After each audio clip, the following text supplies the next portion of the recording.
So here is the single biggest lesson that's coming into clarification for me right now, and it's the practice of transcending right and wrong.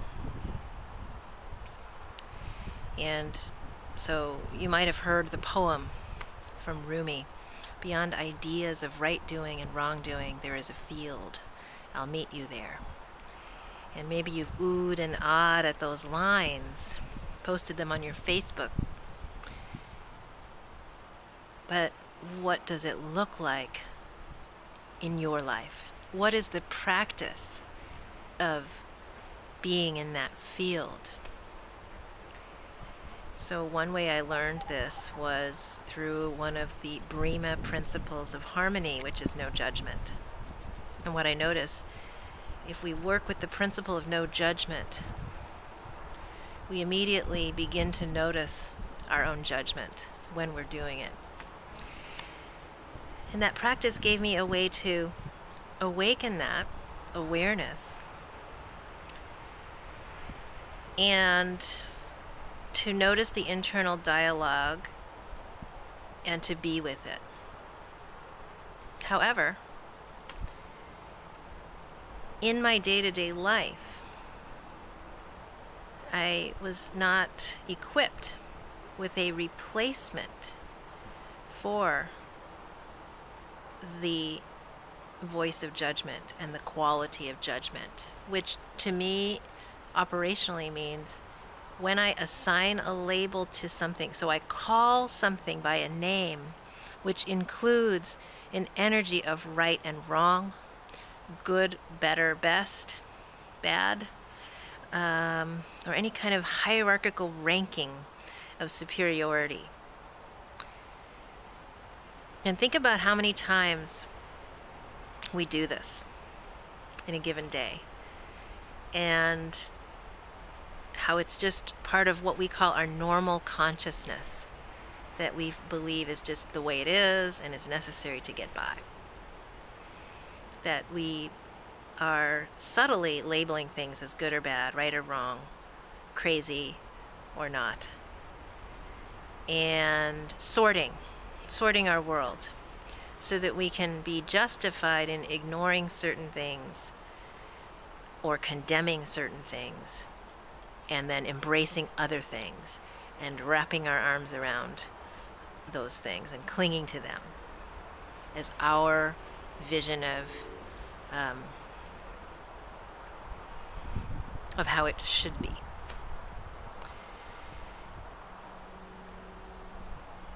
And what I'm now awakening to is the subtlety of difference between being willing to see something through the lens of not having to make it right or wrong, but making a conscious choice about what I desire to come into my reality. So here's the thing. If I choose thoughts, only thoughts and words and feelings that I invite to have in my reality, now and continuously, if there's anything that comes into my awareness that I judge, I have invited judgment into my reality, now and continuously. If I call something wrong, I am that wrong, that which is wrong. I'm able to name wrong in opposition to right.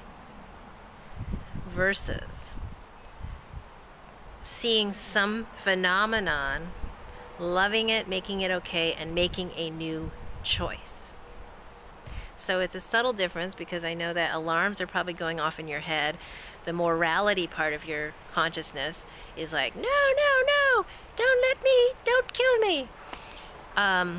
Because there's this conditioned part of the belief system believed in that requires you to continue to believe in it, or it will go away. And it, like every other substance, fights for its survival. And we feed it with our belief in it. So this shift of seeing something, and this is how it came into my awareness. So with our medical model, we take a symptom, which is a neutral experience. Like, I experience pain in my left shoulder, as an example. I can take that experience and it doesn't have any meaning, right? I'm having pain in my left shoulder. Okay. So then the medical model that we've been fed says, here's the list of things it could be in our view, in our medical language. Here's the technologies that we apply to discern what that is in our language. And here's what we do about it in our language, which is all at the level of that symptom and diagnosing and understanding that symptom and making it go away. So it's very much like the example that I gave of if you step on the tail of a cat, its mouth opens. So how do you want to solve the problem of the cat's mouth being open? Do you want to study the mechanism of the cat's mouth opening and how you might close it, or how you might do a surgery to permanently alleviate the condition of the mouth being open? Or are you willing to take your foot off the tail? And we have been totally conditioned by our medical system to just study the mouth of the cat being open. So we separate this problem that we observe from ourselves, our experience that we are able to consciously choose. So our foot is there, and can we choose to take it off? We're not even, our attention is completely directed away from that because, well, it doesn't matter why. And it's confused with blame. So the medical system that wants to preserve that way of thinking about the cat's mouth being open says if we put some choice and responsibility in the court of the individual who's having the experience, whose consciousness has created this condition to be responded to, if we put responsibility in the individual, it'll be taken as blame. And that only comes from a consciousness that's aware of blame, right and wrong. If we can become aware of and begin to train ourselves in seeing without needing to make it right or wrong, and just shining a light on a particular way of being aware, and then put the responsibility of making a new choice into the hands of the person whose consciousness has the capability of making a choice. What kind of power do we unleash? It's this cascade of participation and understanding and recognition and receiving that we're all longing for. When we go to get medical care, are we not seeking to be understood and to understand ourselves better at some level in our heart of hearts before we gave up and just gave it all over to the medical system? So in our heart of hearts, is there, tell me where I'm wrong. That's a great one. Is there a heart of hearts in us that desires to understand and to be understood?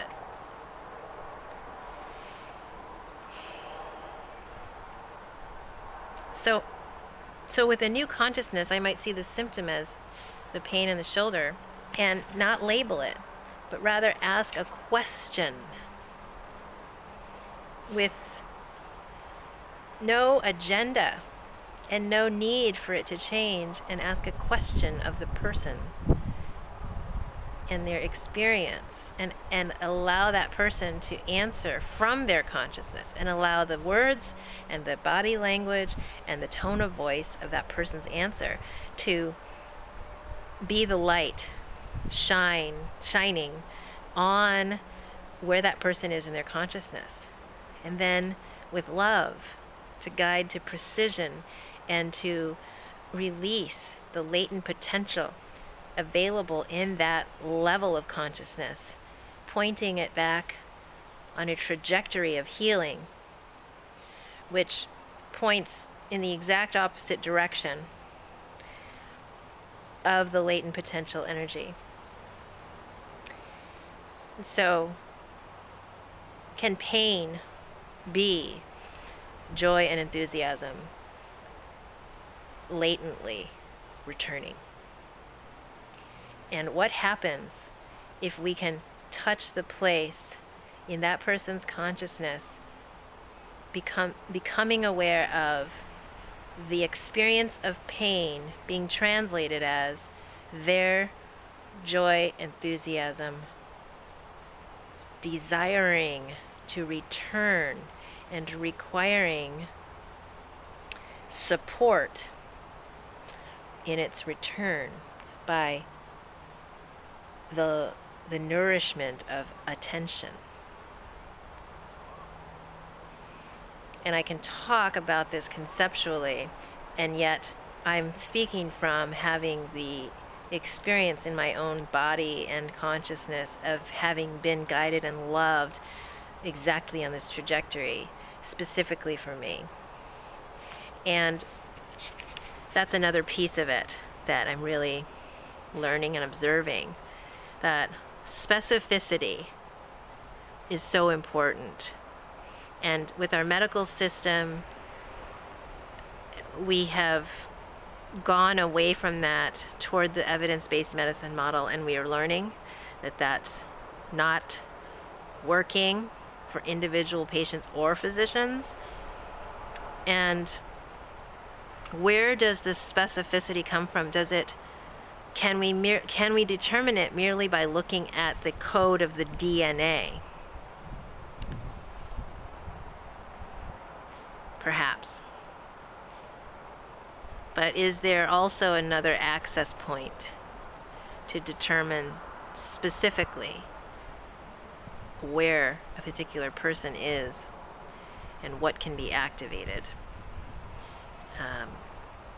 in their awareness? So I've gone on a interesting trajectory, starting from this idea of transcending right and wrong, but it really is the fuel for and creating the space for love to come in and touch. And when we're in the divided mind of right and wrong, we cannot give the extent of love that creates life.